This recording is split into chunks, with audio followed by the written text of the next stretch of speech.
नमस्कार, मैं हूं आपके साथ गौरव राजेंद्र और आप देख रहे हैं हमारा उत्तराखंड बुलेटिन की शुरुआत करते हैं। खबर गैरसैंण से है, जहां मुख्यमंत्री पुष्कर सिंह धामी ने अपने 2 दिवसीय गैरसैंण दौरे पर भराड़ीसैंण में चल रहे विकास कार्यों का निरीक्षण किया और इस दौरान अधिकारियों को कार्यों में तेजी लाने और गुणवत्तापूर्ण कार्य पर विशेष ध्यान देने हेतु निर्देश दिए हैं।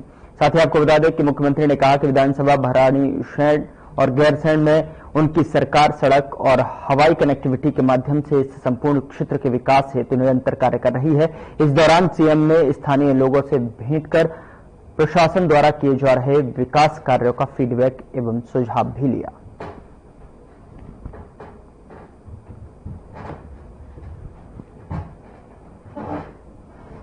दो दिवसीय दौरे पर सीएम धामी विकास कार्यों का निरीक्षण भी यहां पर उन्होंने किया।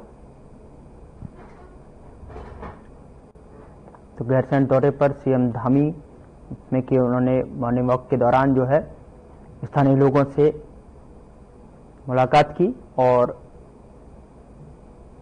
कार्यों का निरीक्षण भी किया।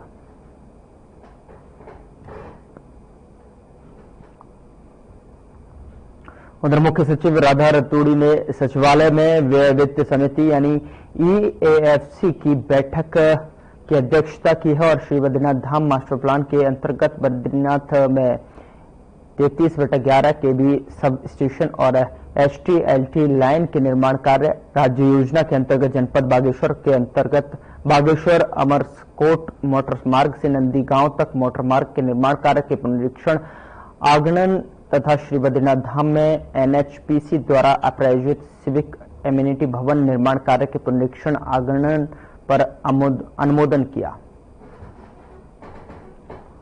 राजू ने बैठक की और बद्रीनाथ में स्थापित जो है उसको लेकर चर्चा भी की। EFC की बैठक में उन्होंने सिलसिलेवार तरीके से सबको विस्तार बिंदुओं पर चर्चा की।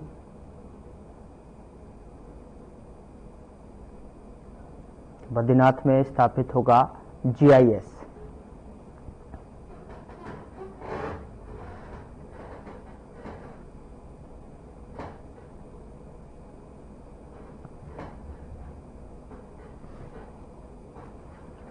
EFC की बैठक में राधा रतूड़ी ने जो है इस बैठक की अध्यक्षता की और साथ ही उन्होंने कार्यों की गणना भी की। बद्रीनाथ में स्थापित होगा GIS। उत्तराखंड में लंबे समय से सख्त भू कानून लाने को लेकर जो है मांग की जा रही है और ऐसे में जो है प्रदेश सरकार ने इसको लेकर ठोस पहल करने की तैयारी शुरू कर दी है। बता दें कि उत्तराखंड में अब जल्द ही सख्त भू कानून लागू किया जाएगा, जिसके तहत जो है बाहरी लोगों की तरफ से जो है प्रदेश में जमीनों की खरीद फरोख्त पर अंकुश लगेगा। बता दें कि प्रदेश में नगर निगम सीमा क्षेत्र में 250 वर्ग मीटर जमीनों को बाहरी व्यक्ति खरीद सकते हैं, लेकिन नियमों को दरकिनार कर काफी संख्या में लोगों ने जमीनों की खरीद फरोख्त की है।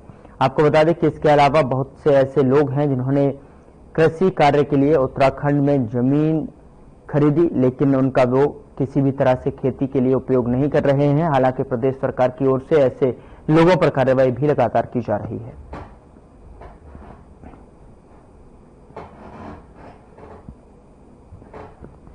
इस पर भू कानून पे चर्चा होगी, यह अलग विषय है।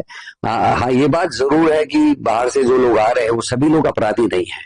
कुछ लोग हमारे व्यापार में, हमारे राज्य की उन्नति में लाभ भी पहुंचा रहे हैं, तो उन सबको एक साथ रख के नहीं देखा जा सकता। हाँ, जो अपराधी प्रवृत्ति के लोग आ रहे हैं, जिनका बैकग्राउंड खराब है, उन लोगों को यहाँ भूमि खरीदने के या इस तरीके की चीजें होनी चाहिए। भूमि खरीदने से पहले बाहर वाले लोगों का जो कैरेक्टर सर्टिफिकेट है वो भी चेक होना चाहिए। तो जमीनें खरीद रहे हैं, स्पेशल जब राजधानी देहरादून की बात करें, चाहे पहाड़ों की बात करें, उन पर किस तरीके की निगरानी है? क्योंकि वो फार्म हाउस भी लगा रहे हैं, फिर बाहरी लोगों की वजह से लगातार इलीगल एक्टिविटी भी प्रदेश में बढ़ रही है। देखिए, आप जानते हैं कि हमारा जो उत्तराखंड है वो कई मायनों में बहुत ही महत्वपूर्ण है, खूबसूरत है। यहाँ की सुंदर वादियों की आप बात करें, यहाँ के पर्यावरण की दृष्टि से बात करें, यहाँ के लोगों के ईमानदारी की बात करें, तो हमारा उत्तराखंड सभी को आकर्षित करता है। लेकिन जो हमारे यहाँ बाहर के लोग आने का, जिस तरह से आपने कहा कि वो आगे फार्म हाउस बनाएंगे, ये सब करेंगे, लेकिन हम लोग बहुत जल्द एक सख्त भू कानून ला रहे हैं। उस दायरे में जो भी आएगा उसका स्वागत है, और जो खाली इसलिए आएगा कि यहाँ पे मौज मस्ती करने या उस प्रकार का गलत करते करने, वो हम लोग बर्दाश्त नहीं करेंगे। यानी हमारी सरकार उसके लिए, अपने कानून हमारे हैं, उसके लिए कानून काम करेगा। लेकिन जो बहुत जल्दी अब सख्त भू कानून आएगा तो उसी दायरे में सभी को उसको पालन भी करना पड़ेगा और मानना भी पड़ेगा। केदारनाथ विधानसभा उपचुनाव के लिए 20 नवंबर को मतदान होगा और आपको बता दें कि राजनीतिक दलों की ओर से चुनाव प्रचार को लेकर पूरी तरह से जोर आजमाइश लगातार जारी है और ऐसे में कांग्रेस के प्रदेश अध्यक्ष करण माहरा ने दावा किया है कि इस उपचुनाव में कांग्रेस की भारी मतों से जीत होगी। उन्होंने ये भी कहा कि भारतीय जनता पार्टी की प्रत्याशी आशा नौटियाल ने क्षेत्र के विकास को लेकर जो है महिलाओं के हितों को लेकर कोई विशेष प्रयास नहीं किए हैं। यहां तक कि प्रदेश में महिला अपराधों में बढ़ोतरी के बावजूद वो चुप रही हैं और इस पर उन्होंने कभी कुछ नहीं बोला है। इसके साथ साथ कांग्रेस प्रदेश अध्यक्ष ने यह भी कहा कि केदारनाथ यात्रा के दौरान प्रदेश सरकार की लापरवाही के चलते लोगों को भी काफी आर्थिक नुकसान भी उठाना पड़ा है।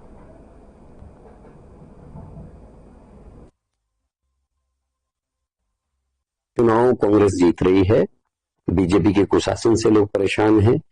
केदारनाथ यात्रा या चारधाम यात्रा को जिस तरीके से बीजेपी ने बर्बाद किया है पिछले 2-3 सालों में, उससे वहां का व्यापार घटा है और लोगों में खासी नाराजगी उस बात को लेकर है। अस्पताल और स्कूलों की हालात ठीक नहीं है।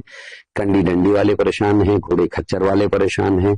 जिन्होंने गौरीकुंड से लेकर ऊपर तक दुकानें जो छोटे लोग लगाते थे, उन सबको बहुत नुकसान हुआ है। उनको 5,900 रुपए की पर्ची पहले काटी गई और 10,000 रुपए के चालान फॉरेस्ट ने उनके काटने का काम किया है, जो निश्चित ही दुर्भाग्यपूर्ण है और इन सब चीजों को लेकर वहां नाराजी है। दूसरी जो सबसे बड़ी नाराजी है बीजेपी के महिला कार्ड को लेकर, जिस आशा नौटियाल को टिकट दिया गया है और बीजेपी की महिला मोर्चे के अध्यक्ष हैं और पिछले जब से वो अध्यक्ष बनी है लगातार महिला अपराध पर मौन लेके बैठी हैं। उनके अध्यक्ष रहते हुए उत्तराखंड भारत के 9 हिमालय राज्यों में पहले स्थान पर आ गया।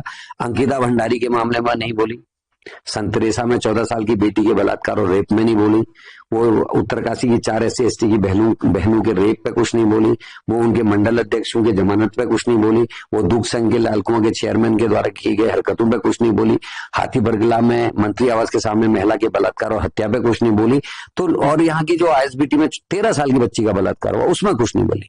तो लोग ये कह रहे हैं कि ये कैसी महिला है जो महिला मोर्चे की अध्यक्ष है और महिला के अपराधों पे कुछ नहीं बोल रही। वो माँ हूं करके भूल गई, वो मैं भी बहन हूं करके भूल गई, मैं भी एक लड़की हूं करके भूल गई और वो संगठन को सर्वोच्च मान रही, वो राष्ट्र को, राज्य को सर्वोच्च नहीं मान रही, यहाँ रहने वाली अपनी बहन बेटियों को सर्वोच्च नहीं मान रही है। वो पार्टी को बचाने के चक्कर में मौन साध रही है। और ऊपर से जब अंकिता भंडारी की न्याय यात्रा करण मेहरा निकाल रहा था, पूरे गढ़वाल में मैं घूम रहा था यात्रा को लेकर, उस समय वो करण मेहरा के पुतले जला रही थी, जबकि पुलकित आर्या के पुतले जलाने चाहिए थे या पुलकित आर्या के खिलाफ बोलना चाहिए था। तो ऐसी महिला को कौन पढ़ी लिखी समझदार महिला वोट देगी, ये सोचने वाली बात है। उधर गौचर मेले में पहले दिन ईष्ट रावल देवता की पूजा के बाद प्रातः स्कूली बच्चों ने जो है प्रभात फेरी निकाली और मेलाध्यक्ष द्वारा झंडारोहण कर मार्च पास्ट की सलामी ली। गौचर मेले का पहला दिन जिसमें कि ईष्ट रावल देवता की पूजा हुई और स्कूली बच्चों ने जो है प्रभात फेरी निकाली। तो स्कूली बच्चों ने प्रभात फेरी निकाली और ईष्ट रावल देवता की पूजा अर्चना कर जो है ये प्रभात फेरी निकाली गई। गौचर मेले का पहला दिन के अंतर्गत जो है स्कूली बच्चों ने प्रभात फेरी निकाली और साथ ही ईष्ट देवता की पूजा की गई।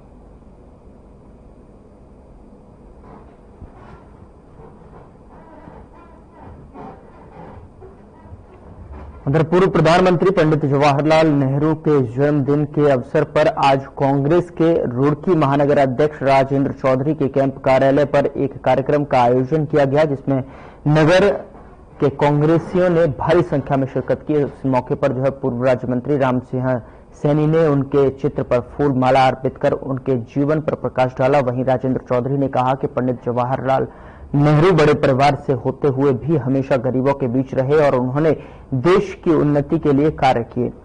उन्होंने यह भी बताया कि जब देश आजाद हुआ था तो भारत देश में कपड़े सीने वाली सुई से लेकर लालटेन की चिमनी भी विदेश से आती थी, पर आज देश को उन्नति की राह पर ले जाने वाले का जो है श्रेय उन्हें ही जाता है।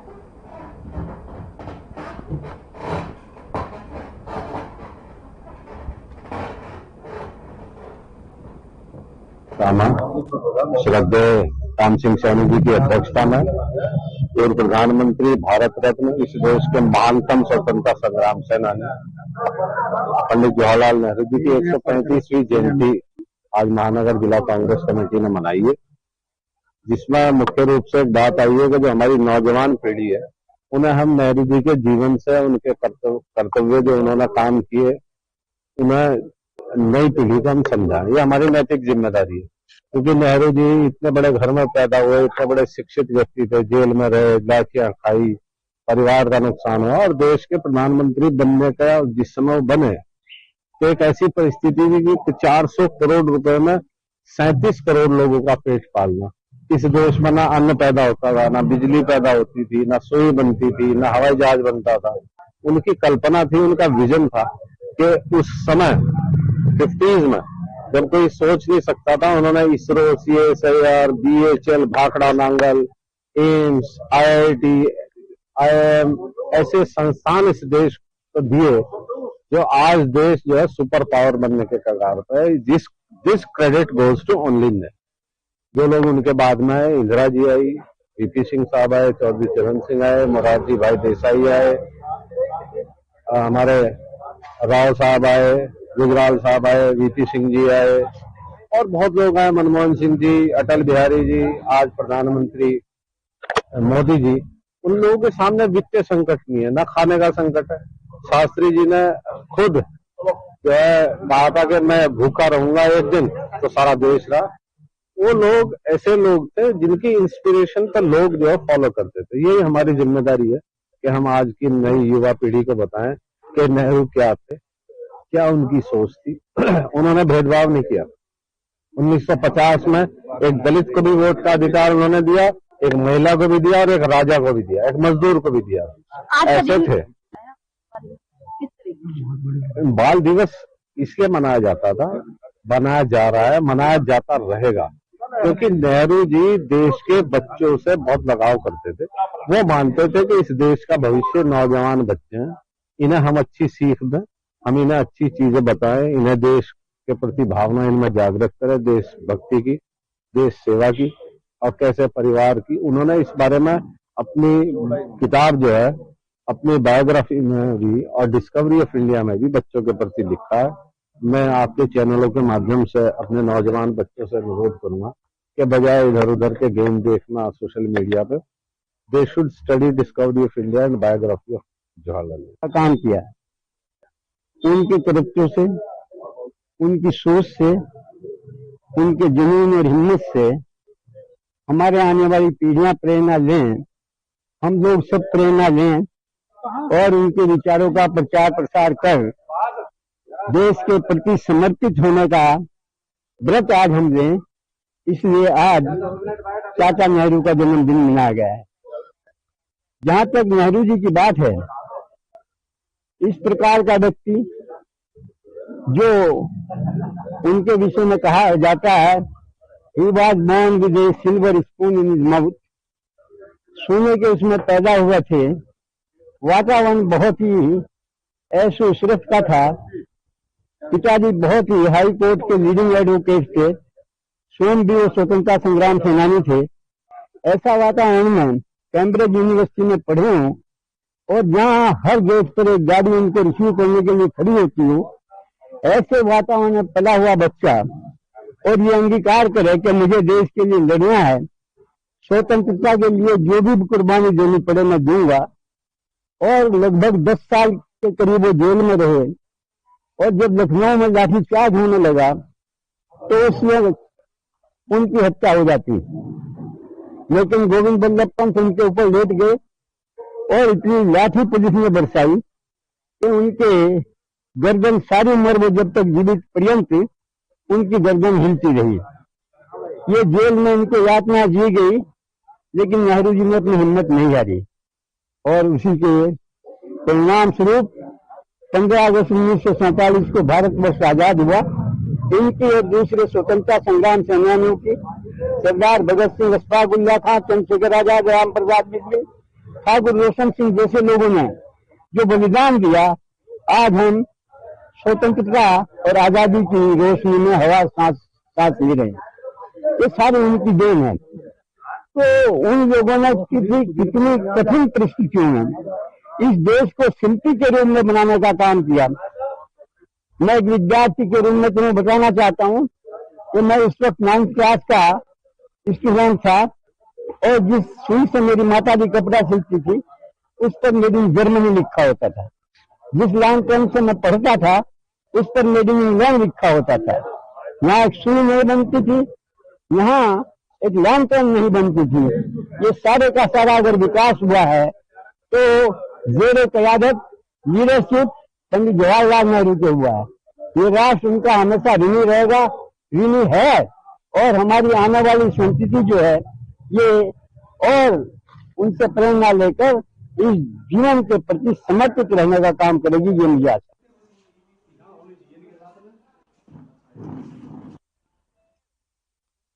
खबर अल्मोड़ा से है, जहां जिलाधिकारी आलोक कुमार पांडे ने जल जीवन मिशन से संबंधित अधिशासी अभियंता, सहायक अभियंता एवं कनिष्ठ अभियंता समेत अन्य संबंधित अधिकारियों के साथ जल जीवन मिशन के कार्यों की समीक्षा की। इस दौरान जिलाधिकारी ने अधूरी योजनाओं एवं कार्यों को लेकर अधिकारियों से उनकी समस्याएं जानी और उनके समाधान के लिए आवश्यक दिशा निर्देश दिए। बता दें कि जिन योजनाओं में अपेक्षित प्रगति नहीं मिली उनके प्रति जिलाधिकारी ने नाराजगी जाहिर करते हुए संबंधित अधिकारियों को सख्त हिदायत दी कि अगर निर्धारित समय में कार्य पूरे नहीं हुए तो कार्रवाई जो है की जाएगी। जनपद में काम हो रहा है और कुछ जगह तो ठीक काम हुआ है, कई जगह काफी समस्या है, कई जगह फारिश की समस्या है, कुछ सोर्स की समस्या है, ग्राम पंचायतों की समस्या है। और जो हम लोग के परीक्षण में आया, अधिशासी अभियंता चूंकि जनपद के काफी नए हैं, उनको भी जानकारी मिली थी। आज समस्त एई और जेई को भी बुलाया गया है और उनकी क्या समस्याएं हैं उसके समाधान के लिए प्रशासन क्या कर सकता है और फारिश और विद्युत विभाग को भी बुलाया गया है। हम लोग कोशिश करेंगे कि समय से इस योजनाओं को जल्दी से पूरा कर सकें। जीआईसी नारायण बगड़ के खेल मैदान में चल रहे ब्लॉक स्तरीय खेल महाकुंभ के दूसरे दिन भी प्रतिभागियों ने खूब दमखम दिखाया। आपको बता दें कि क्षेत्रीय युवा कल्याण और प्रांतीय रक्षक दल के तत्वाधान में चल रहे खेल महाकुंभ के दूसरे दिन अंडर 14 बालक वर्ग 600 मीटर दौड़ में अमन कुमार प्रथम स्थान पर आए, वहीं प्रियांशु ने द्वितीय और शिवम ने तृतीय स्थान प्राप्त किया। अंडर 14 बालिका वर्ग की 60 मीटर दौड़ में जो है हर्षिता ने पहला और दूसरी हर्षिता ने दूसरा, खुशी ने तीसरा स्थान हासिल किया, जबकि अंडर 14 बालिका वर्ग की 600 मीटर दौड़ में मेघा प्रथम आई और नैना ने द्वितीय और स्नेहा ने तृतीय स्थान कब्जाया। ऐसे ही अन्य खिलाड़ियों ने भी अपना परचम लहराया। खेल महाकुंभ का दूसरा दिन, जिनमें के तमाम तरीके से जो है प्रतियोगिताएं की जा रही हैं, जिसमें कि अलग अलग तरीके से इवेंट का आयोजन किया जा रहा है, जिसमें शामिल हुए सभी प्रतिभागियों ने अपनी कला का और अपना पूरा दमखम दिखाया और परचम लहराया।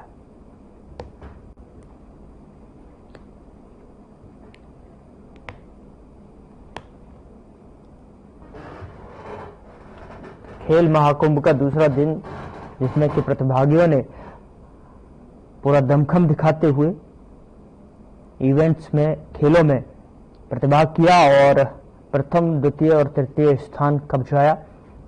साथ ही अन्य दूसरे खिलाड़ियों ने भी अपनी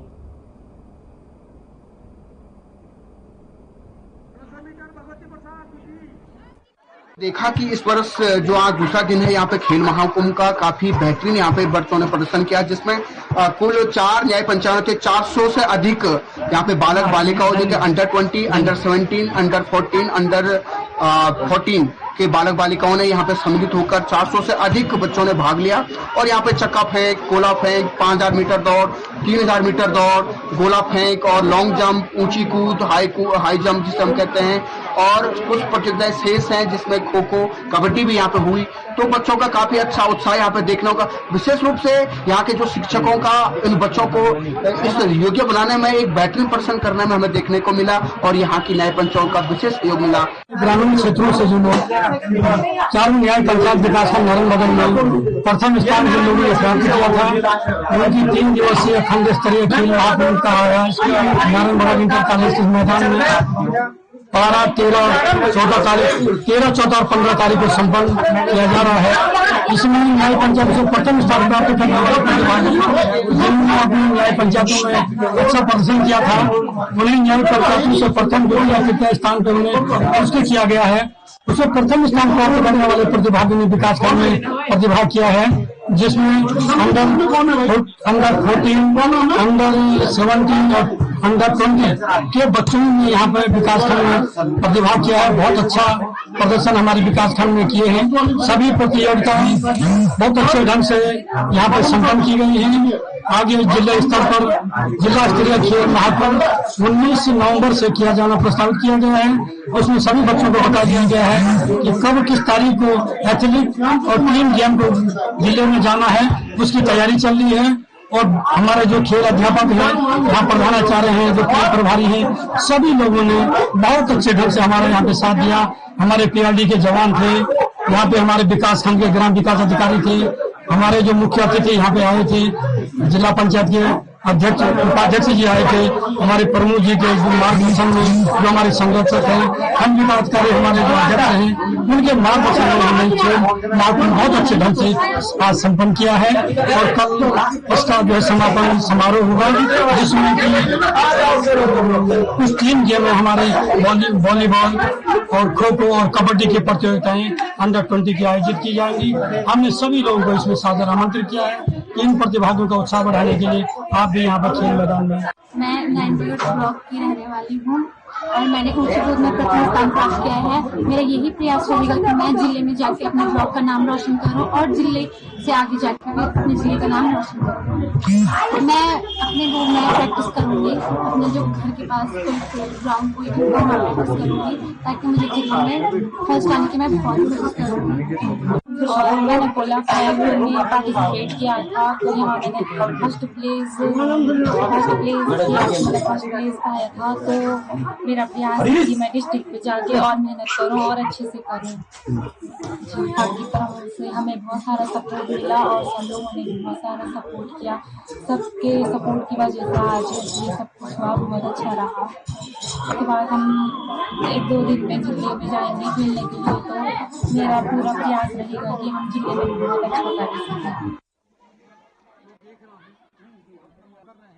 उधर मसूरी में महात्मा योगेश्वर सरस्वती विद्या मंदिर इंटर कॉलेज का वार्षिकोत्सव धूमधाम के साथ मनाया गया। कार्यक्रम की मुख्य अतिथि मसूरी की एसडीएम अनामिका सिंह और आर्यन जी महाराज ने दीप प्रज्वलन कर जो है शुभारंभ किया और इस मौके पर सभी बच्चों ने स्वागत गीत में सरस्वती वंदना का गान किया। साथ ही आपको बता दें कि बच्चों ने अपनी कलात्मक, शारीरिक और मानसिक क्षमता का प्रदर्शन कर सांस्कृतिक नृत्य और लघु नाटक प्रस्तुत कर उत्सव को यादगार बना दिया। इस दौरान आर्यन इंटरनेशनल फाउंडेशन भारत के प्रमुख और भगवान शंकर आश्रम मसूरी के मुख्य अधिष्ठाता और पुष्पेंद्र कुमार आर्यन जी महाराज ने कहा कि संस्कार ही हमारे जीवन के मूल आधार हैं, जिनके संरक्षण से ही वर्तमान जीवन की सबसे बड़ी आवश्यकता चारित्रिक विकास संभव है। विद्यालय का जो क्रियाकलाप होता है उनमें वार्षिक उत्सव एक महत्वपूर्ण ये क्रम रहता है, जिसमें हम शारीरिक रूप से शारीरिक का प्रदर्शन करते हैं, सांस्कृतिक कार्यक्रमों का प्रदर्शन करते हैं तथा जो बच्चे मेधावी रहते हैं उनको पुरस्कृत करने का भी प्रयास करते हैं। स्वाभाविक रूप से क्योंकि अपना विद्यालय एक आध्यात्मिक चेतना का केंद्र के तौर पे नगर के अंदर प्रतिष्ठापित है, इस नाते पूज्य महात्मा योगेश्वर जी की जो आप विचारधारा को आगे बढ़ा रहे हैं, जो उनके काम को आगे बढ़ा रहे हैं, ऐसी माँ सरस्वती जी का आज जन्मदिन है, तो इससे अच्छा उपयुक्त दिन हमारे लिए क्या हो सकता है कि आज हम उनके जन्म दिवस को भी मनाते हैं। हम अपने विद्यालय के वर्ष भर जो घटित होने वाले जो क्रियाकलाप है उनका विवरण भी अपने अभिभावकों के सामने रखते हैं और विभिन्न प्रकार के क्रियाकलापों को अभिभावकों के सामने, समाज के सामने प्रस्तुत करने का ये कार्यक्रम है। इस नाते वार्षिक उत्सव हम प्रतिवर्ष मनाते हैं। हमारे जो संस्कार हैं वो संस्कार ही जीवन को निर्मित करते हैं। अगर हम संस्कार युक्त हैं तो सभ्य समाज का निर्माण करते हैं, हम सभ्य राष्ट्र का निर्माण करते हैं, फिर सभ्य विश्व का निर्माण होता है। तो अगर संस्कार नहीं है जीवन में, तो जैसे पुरानी उक्तियां आती हैं, तो मनुष्य नहीं है, वो पशु समान है। तो यहाँ संस्कार की जो शिक्षा दीक्षा दी जा रही है, उसे देखकर मुझे बहुत खुशी हुई। और यहाँ जितने बच्चों की संख्या है वो बहुत उत्साहित करने वाली है। तो बच्चों को देख करके खुशी हुई और लगा कि इस मसूरी में ये सिर्फ क्वीन ऑफ हिल्स नहीं है, ये क्वीन ऑफ नॉलेज भी है। और यहाँ से अच्छी बातों का विस्तार हो रहा है, जो हमारे एक सभ्य, श्रेष्ठ और संस्कार युक्त समाज का निर्माण करेगा। तो मेरी बहुत शुभकामनाएं समस्त समाज के लिए और ऐसे संस्कार में पथ पर चलने वाले बच्चों को। हमारी संस्था द्वारा Aryam international foundation Bharat, Switzerland और मॉरिशस ये संयुक्त एक उपक्रम है। उसमें प्रतिवर्ष एक किसी संस्था को देश भर से, भारत से हम एक पुरस्कार देते हैं, जिसका नाम आर्यम इंटरनेशनल पुरस्कार है, आर्यम इंटरनेशनल प्राइज है। उसमें 1 लाख रुपए की धनराशि होती है, प्रशस्ति पत्र होता है और सम्मान होता है, पूरा उसकी व्यवस्था है। हमारे ट्रस्ट के द्वारा उसको अनुमोदित किया जाता है, उसके प्रोसीजर है, उसको करने के बाद उसको निश्चित करते हैं। तो इस वर्ष का पुरस्कार हम 2024 का सरस्वती शिशु मंदिर, जो ये मसूरी की शाखा है, योगेश्वर जी द्वारा स्थापित, इसको देने की घोषणा कर रहे हैं। वार्षिक महोत्सव था, एनुअल फंक्शन जिसको हम कहते हैं, जो कि हमारे स्कूल के जो भी एक्टिविटीज हैं, जो भी इसका परफॉर्मेंस रहा है, उसको कहीं ना कहीं सराहा जाता है। बच्चे काफी परफॉर्मेंसेस देते हैं, तो काफी अच्छा ये कार्यक्रम आयोजन किया गया था। और यहाँ पे लगभग 800 बच्चे पढ़ते हैं, जो कि पहाड़ों के क्षेत्र के लिए अगर हम लोग देखेंगे तो एक बहुत ही बड़ी संख्या में यहाँ पे बच्चे पढ़ रहे हैं। इन्होंने बताया कि किस तरीके से बच्चे फर्स्ट डिवीजन, सेकंड डिवीजन लेके आ रहे हैं, और जो प्रस्तुतिकरण थे वो काफी अच्छे थे, जिससे समझ में आ रहा है कि जो यहाँ पे शिक्षा दीक्षा दी जा रही है वो अच्छी दी जा रही है। और बच्चों को मेरा यही संदेश था कि कहीं ना कहीं जो भी हम लोग पढ़ाई करते हैं, उसको हम लोग अपने जीवन में, आसपास में उसको देखें और उसको समझें, उसको समझ करके फिर जाके अपने जीवन में उसका प्रयोग करें, ताकि कहीं ना कहीं हमारी समझ भी बढ़े और उस पढ़ाई का असर और जो ज्ञान है, इससे हमारा काफी ये हमें पूर्णतः समझ में आ जाए। बिल्कुल, मैं एक एक छोटी छोटी एक्टिविटी देखती हूँ तो कहीं ना कहीं मैं उसमें अपने आप को ही पाती हूँ, क्योंकि मेरी भी काफी रुचि रही थी अलग अलग एक्टिविटीज में। तो उनमें मैं खुद को देखती हूँ और ये देख के उन लोगों को प्रेरित करके, उन लोगों को सराह के मुझे बहुत ही अच्छा लगता है। जैसा कि हम सभी को पता है कि कठोर परिश्रम से ही कहीं ना कहीं लक्ष्य की प्राप्ति होती है, और इसमें कोई दोराया नहीं है। तो मेहनत करनी पड़ेगी और तभी लक्ष्य की प्राप्ति होगी। फिलहाल बुलेटिन में इतना ही। नमस्कार।